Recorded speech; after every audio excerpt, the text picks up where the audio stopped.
We got a bit of a mix for you today. We've got to discuss some schmoozing by West Ham United, an injury to Summerville, or the same injury, but just an update.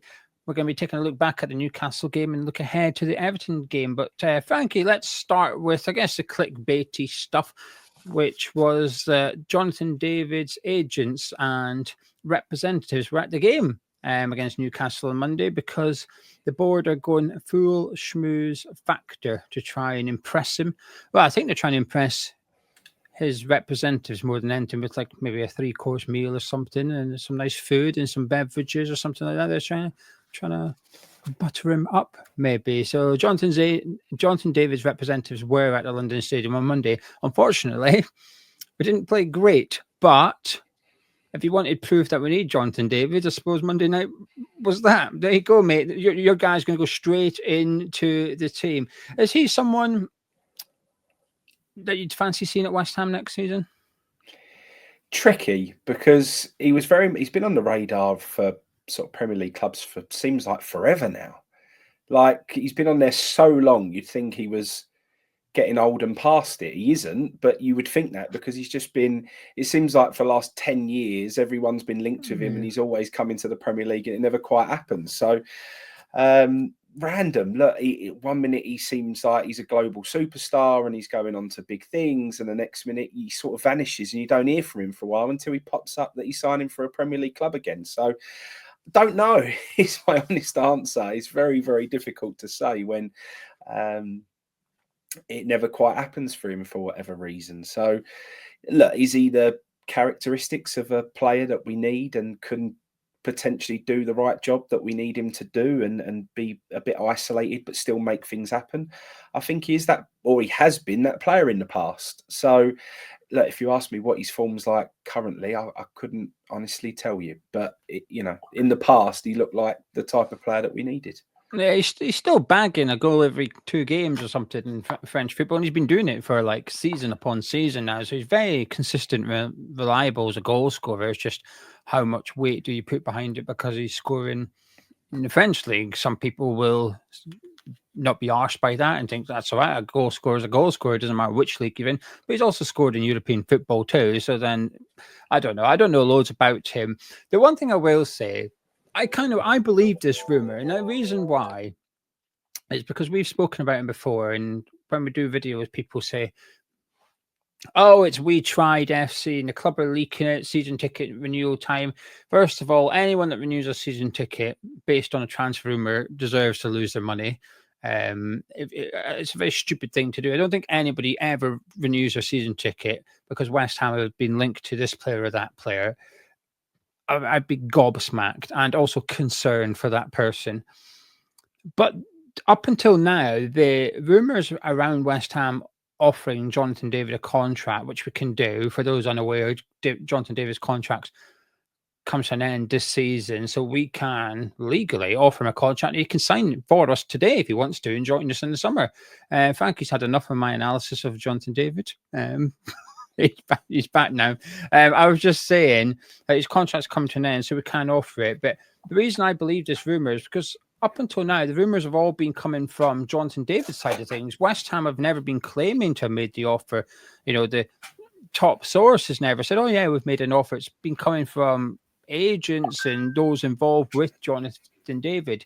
So when I appreciate people like to criticise the club for fake bids, and I will be the first person to hold my hands up and say I've done that in the past. I did it in January with John Duran when that thing came out. I thought, bollocks, like we've made that bid, do one. I'm not believing it. But I do believe we're in for Jonathan David.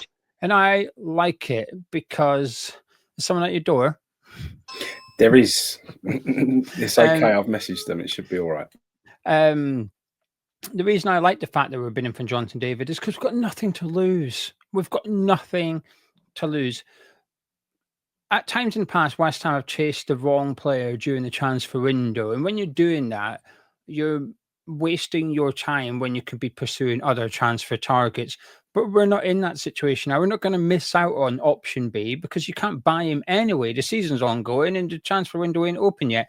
So there's absolutely no loss whatsoever trying to sign Jonathan David and Angel Gomez at this point. If they say no, so be it. the transfer window opens, when it's going to open in as it was a few months ago, we've lost nothing. But a lot of talk, Graham Potter has made Jonathan David his #1 target. Do you think we'll get him, Frankie? Oh, he's sending a voice note now and everything.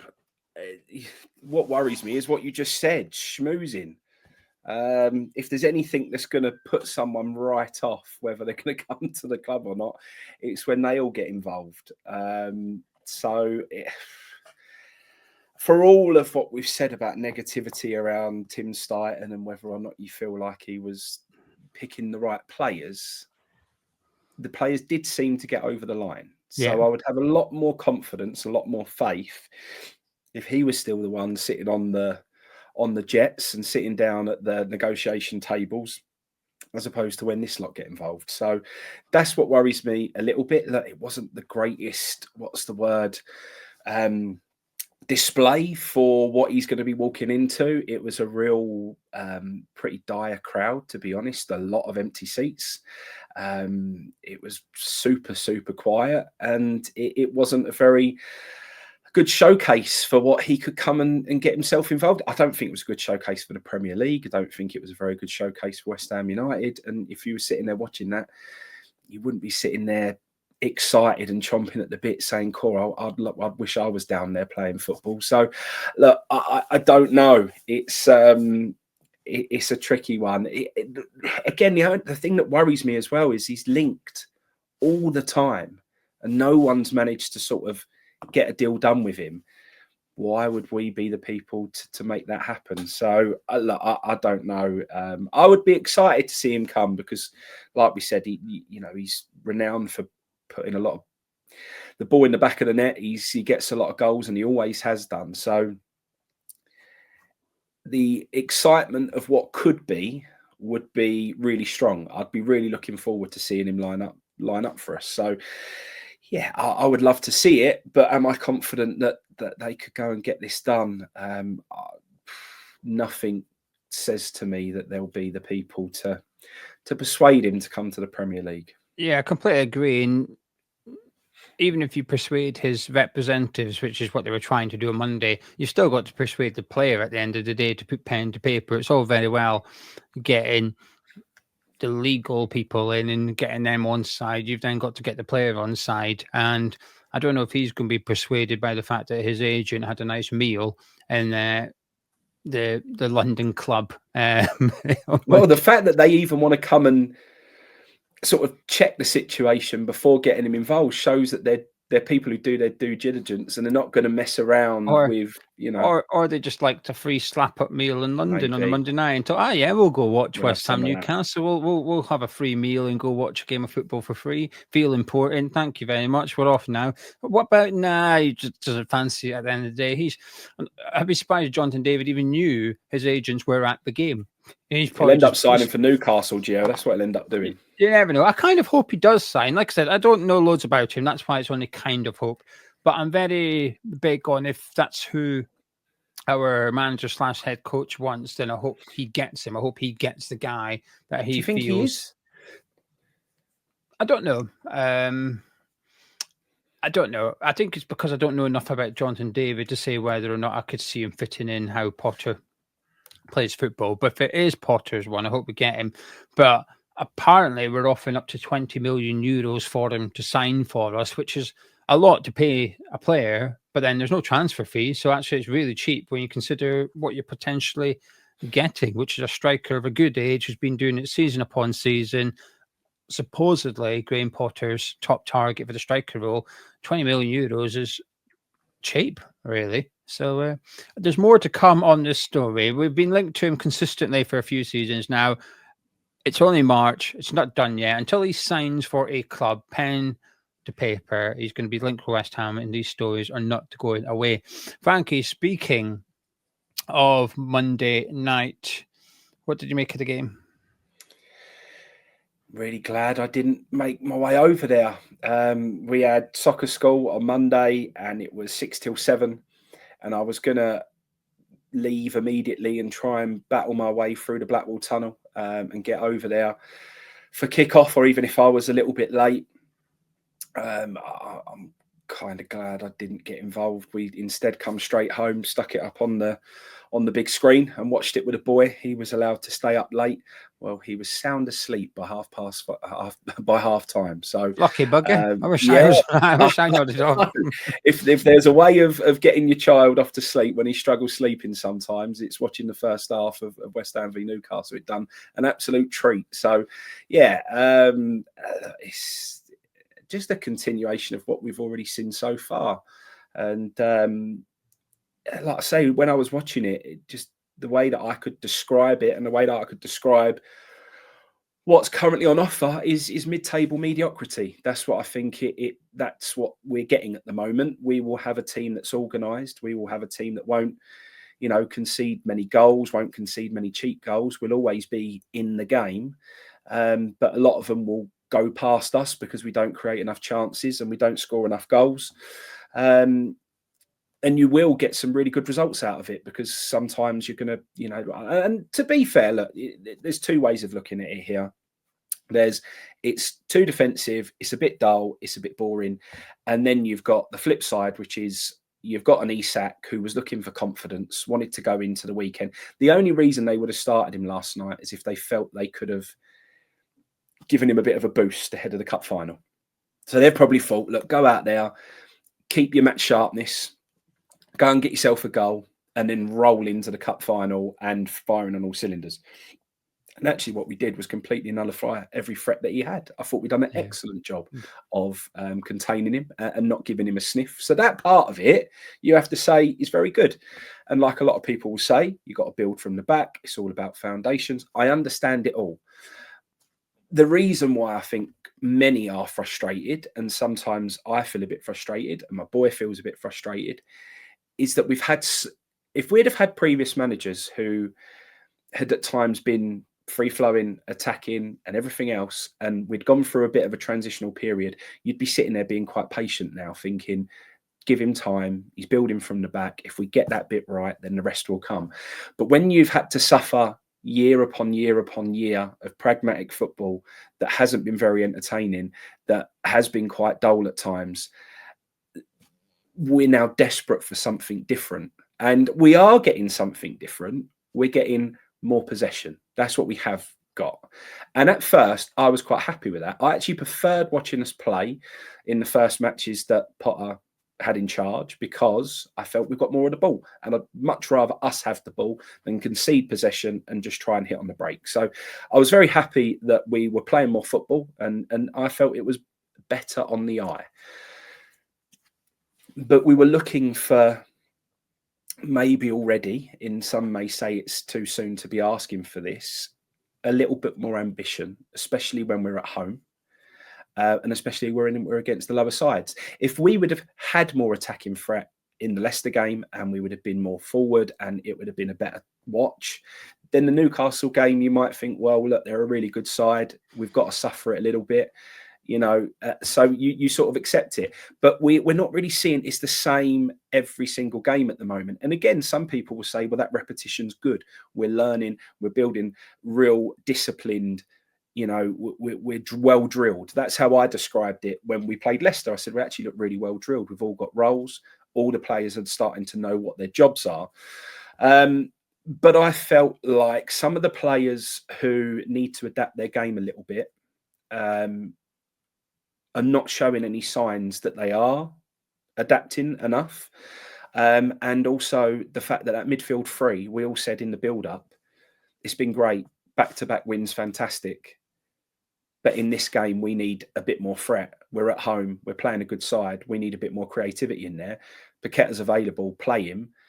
But he didn't. He left. And okay, right, I almost then accept you didn't, right? Well, when you can see that those three players are having really poor games, you could have pulled any one of them off. Ward-Prowse, Souček, Alvarez. Take your pick, take one of them off. It don't matter because all of them were having poor games. Souček was having his, I'm going to wind the West Ham fans up, never want me to play another game for West Ham again. He had one of them ones. Alvarez was completely out of position, lost, too high up the pitch, completely ineffective. And James Ward-Prowse was giving the ball away every 5 seconds. So take your pick, take one off, put Paqueta on. Instead, he waited until we went a goal down. And we actually, after half time, I felt come out a little bit more on the front foot. Yeah, I think we did. I think I agree with that. Yeah, if we would have had a bit of creativity in there for that first 10 minutes, you might find yourself creating a chance and scoring a goal. But we didn't. And that's what we ended up. We ended up 1-0 down. And after we went 1-0 down, let's be honest, did anyone think we was going to score and get back in the game? I didn't. So that was it. Game over. Once they'd scored, it was like, well, it's too late, mate. It's this job done. So, yeah, it was a very frustrating night, a boring night, and one that I'm glad that I avoided. I think the midfield three, whilst I didn't want to see it, I think the only way I think it becomes okay is if you remove the defender and put on an attacking player and then switch to 4 at the back with that midfield in 3 and say Bowen, Caduce and Ferguson or Paqueta further up the pitch. But I think to do neither, I think, was a big issue. And I agree with what you're saying about the start of the second half. I thought we came out a little bit on the front foot. And I think there was a lot of times on Monday I felt we were just lacking a striker. The ball went forward and I thought, well, this is where we need someone in between Caduce and Bowen or ahead of Caduce and Bowen, because there was moments where we got the ball in a good position, but there was just one player too few further up the pitch, and it was just Bowen and Caduce with Alvarez trying to catch up. And it was like, if only that other guy was there, you might be able to create something. Because when they were close together, Bowen and Caduce, I thought they were okay. There was that dummy Bowen got the ball to Caduce and he had the shot. I thought they were all right, but the problem is quite often they were either quite far apart or quite some distance away from the next West Ham player, which was usually Edson Alvarez. You said there about how, some people see it as laying the foundations and being patient and get the defence sorted first, and then you can start to maybe add some attacking intent to the side. Where do you sit on that? Do you agree with that, or are you patient, or are you a little bit impatient and think that we could have some more already? Where are you? Yeah, I am in the position where I think, especially that Leicester game, that was the time where we needed to see more. The Newcastle game, like I said, I excuse it for the first 45 minutes, but then I just thought that 0-0 at half time, even if you give it just another 5 minutes, whatever, because you want to, whatever, but I just feel like a change had to be made. I felt like there was an opportunity to be a bit further forward. Look, we've ended up losing the game anyway. So what difference? And this is the whole point. We're safe. We're not going down. We haven't really got anything to play for in front of us. If you go more attacking at home in front of those fans on a poxy Monday night, and you give them, a real go at trying to have a go at Newcastle, you'll come away there and you feel a little bit better about it. Instead, you sort of come away feeling, look, we don't have anything to lose, yet we look like we had everything to lose. Like, why? Just be a bit more on the front foot. Give the fans something to get behind when they've made that effort to get over there on a Monday night. And what does it matter, whether you lose 1-0 or whether you lost 3-0? It wouldn't have mattered in the slightest. So I would have loved to have seen us just, look, we've seen that you're drilling the team. You've seen that you're trying to build something. You've done it for the first 45 minutes. You've kept them at bay. Well, now let's take the reins off and let's have a little bit of a go at them and see if we can go and get something out of this game. I just never believed we was going to win, Gio. I never felt like we was going to score. I never felt like we was going to get in the game. I don't want to feel like that. I want to feel like going into every game and you're watching, you always feel like you've got an opportunity to win. Just weren't there for me. And it's all to do with how the only way we was going to get a goal, similar to the Arsenal game when Declan Rice pulled one out of nowhere, was a moment of magic from either Bowen or Caduce. That was all that was ever going to happen. You never felt like it was actually coming from the work that we were doing. So, yeah. Agree. Right, before we discuss the Everton game, bad news today. It came out that Summerville has refused to have an operation, therefore will remain injured for the remainder of the season, and there's a possibility he might even miss the start of next season. A bit of a blow, actually. I was quite patient in the sense that because we've got nothing to play for, I think there's less pressure on him to return. But after Monday, I'd be lying if I didn't find myself wishing he was available to add that injection of pace, but also because I'm intrigued as to what Potter would do. Would he stick with Wan-Bissaka and Scarles as wing backs, or would he do what he did in his very first game and put Summerville as a wing back? And I was hoping it would be the latter, that's how he'd maybe introduce another attacking player, but we're not going to discover this season anyway. But it's still a little bit of a blow, Summerville being out for the rest of the season. I don't mind him missing the operation, Frankie. I don't. This is too stressed. Not that I've ever claimed to be, but just to avoid confusion, I don't have any qualifications in medicine or being a doctor. But as a gobby Scotsman, an uneducated person when it comes to this side of things, I can understand a player who has explosive pace not wanting to go under the knife, because we've seen many players go away and have surgery and they come back and they're not quite the same players they used to be, or they lose that yard of pace. And Summerville is a player that relies on having that burst, I think. So if it can heal naturally without the need of surgery, I can completely understand why he's done it. We all know players who in the past have gone away, got surgery, and it's gone wrong. Dean Ashton's the biggest example, where he got his ankle injury, got it done, and it just completely ruined him. Spoke to Ashton. He very much pinpoints it to the first medical treatment he got was what ended his career. So it wasn't, yes, it was a tackle by Sean Wright-Phillips, but it could have been salvaged, it could have been fixed, and he could have come back, and he did come back, but it was never right. And had he got it done properly the first time, he might have had a different career. So I think he's always been more angry at the treatment rather than the injury, if that makes sense. So I can understand why Summerville's, especially when we've got nothing to play for, it makes sense. Take your time, get fixed up right, and hopefully we'll see you at the start of next season. So I've got no issues with Summerville's decision here. I think it's the right thing. I totally agree. When, like you say, if we're on a European rampage like we were before, and you're thinking you've got semi-finals or quarterfinals or finals to play, and then you need every man out there. So you'd be saying, look, get yourself on that pitch as quickly as you can. But we haven't got any of that to play for. I'd rather him come back and be 100% right than take any risks. So like you say, let it heal naturally.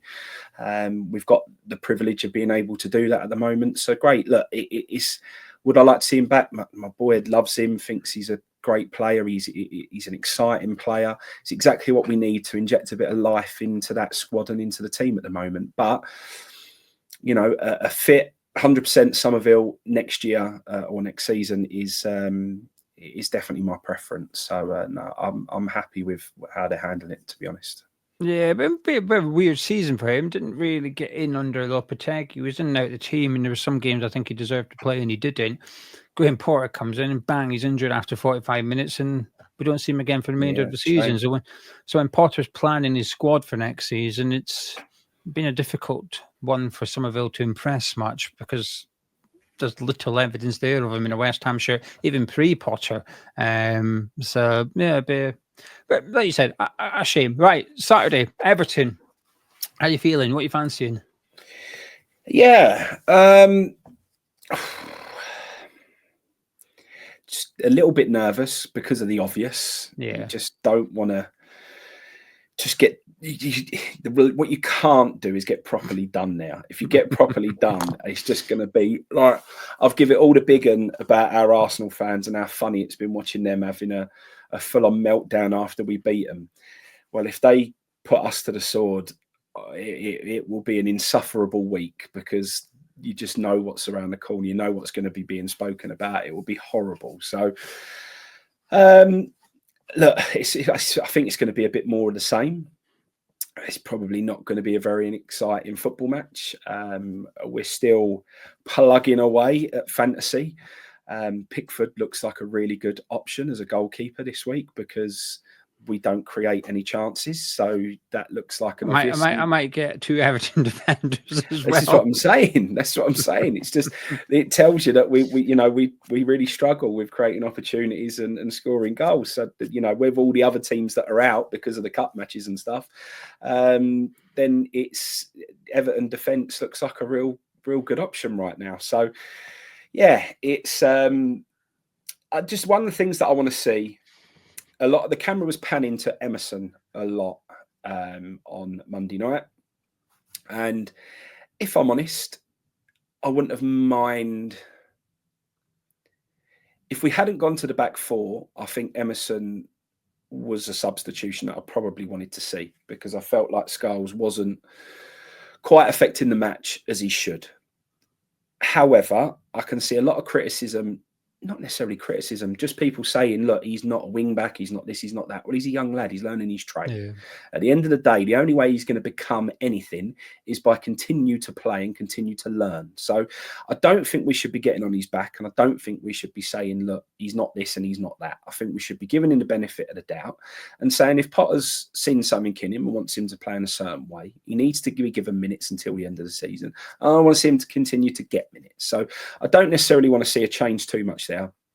And actually, I think he's been hindered a little bit by having Alvarez as the player inside him, who he's supposed to be linking up with to get us up the pitch. And I think Alvarez is also in a position that's a bit alien to him at the moment. So I don't think it helps that side of the pitch with those two. Alvarez is the furthest left. He was far too high at times. I don't think he's naturally the sort of player to link up with a wing back. He's a blocker. He's a stopper. He's great at doing that. He's an engine. Is he someone that you want getting up onto the edge of the box and pinging passes or going out wide? That I just don't see that from Alvarez. So I think also Scholes has been limited by Alvarez being inside him. And actually, I think, Wan-Bissaka was a bit hindered the other night, having Ward-Prowse inside him as well. So that whole system suffered because of our central midfield there.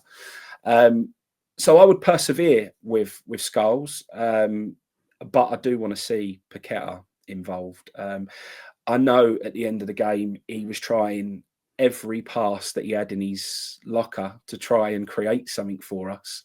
And some of them were to nothing. And some people may have found that really frustrating. But we needed something. Yeah. And I was only happy that we was trying to unlock. He was playing in balls over the top, and a couple of times they almost come off. So, we definitely need to see Paqueta in this one starting from the beginning. And I just want to see us persevere with Scholes. I've just got a feeling we might see Emerson. And if we do, I think so as well. Because he's got to make changes. You can't play the same 11 again. And I don't think we're going to see loads. 2 or 3 changes at the most, and I wouldn't be surprised if Scholes and Emerson is one of the switches, because Scholes hasn't been great for the last 2 games, but I'm like you, I don't really care as long as he does nothing wrong, and he hasn't done anything wrong. That's good enough. He's, like you said, he's learning. If he's just average between now and the end of the season, he'll learn loads from that and improve in other aspects of the game. It might just be his positioning off the ball. You might not even notice it, but he will be getting better bit by bit. Sometimes you just don't see. Do you have a preference as to, I think I know your answer, but to get Paqueta in, you're going to take someone out. So would you take out a defender and go to a back four, or would you take out a midfielder and keep the formation, but just change the personnel? Yeah, away from home, I don't think we see a back four. I think, if he weren't going to do it at home, he ain't going to do it away. Yeah. So I think it'll be a back five. So on that basis, it's a tough one again. If you want someone who's playing the ball in there and gives us a little and does try and move the ball a little bit better. Look, I wasn't criticising Ward-Prowse because of a lack of effort. I think he's giving everything to prove that he deserves to still be playing in the Premier League at the moment. I really do think he's trying. So it's not for a want of trying, but I think we just saw his limitations on Monday night. He isn't that great of a footballer at this level anymore. So I just think that,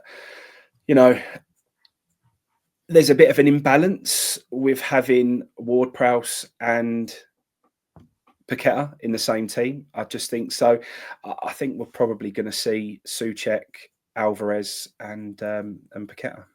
I think Ward-Prowse will stay, and I think he's been good, Frankie, since he's come back. I think the role he's been asked to do is a bit of a defensive midfielder role, and I think he's doing it fine. I think the issue is the role he's been given rather than him carrying out that role, if that makes sense. It is very sideways and backwards. I'm not suggesting he's Mr. Creativity or anything like that, but I don't think he's been asked to be Mr. Creativity. I think he's been asked to just keep it ticking over. Recycle possessions, the phrase, isn't it? I think it's one of them. Just get it from someone and give it to someone else. I think he's doing that well. The problem is he's giving the ball to whether it be Scholes or Alvarez or Souček, but they're not Mr. Creativity either. I think we're missing that someone that's going to get it from Ward-Prowse turn around, face the other team's defence and try and make things happen. I think that's the issue rather than Ward-Prowse. I think Ward-Prowse will start. I think it'll be Souček or Alvarez that comes out. Unsure which one. I'm finding it difficult to call which one Potter will take out. I think he might take out Alvarez and go with Souček and Ward-Prowse. And then there you go. That's my prediction. 2 changes. Scarles out for Emerson, Alvarez out for Paqueta.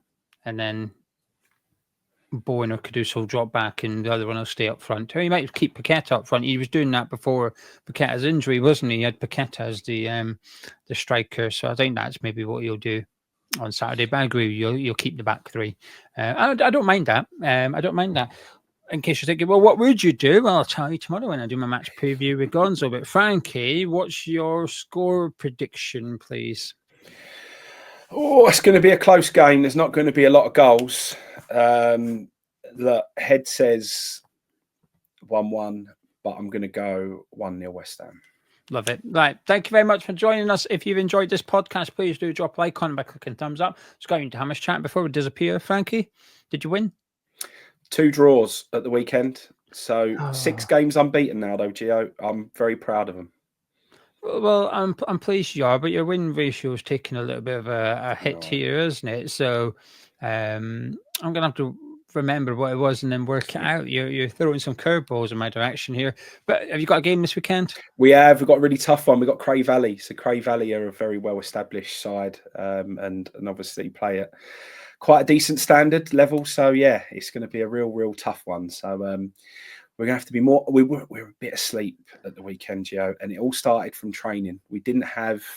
It felt flat in training all week, and then it was a very flat start to the game at the weekend. So we didn't start as good as we can do, and we got better as the game went on. We've definitely got to start a lot faster this weekend because I don't know whether we'll be able to get back in it and get a draw this time. So, yeah, need to fire them up on training on Thursday and get them going. Well, I'll look forward to finding out how you got on next week when we discuss the Everton game. And, well, I'll talk a bit about West Ham, but also got the international break next week as well. But anyway, thank you very much for joining us, myself and Frankie. Catch you in a bit.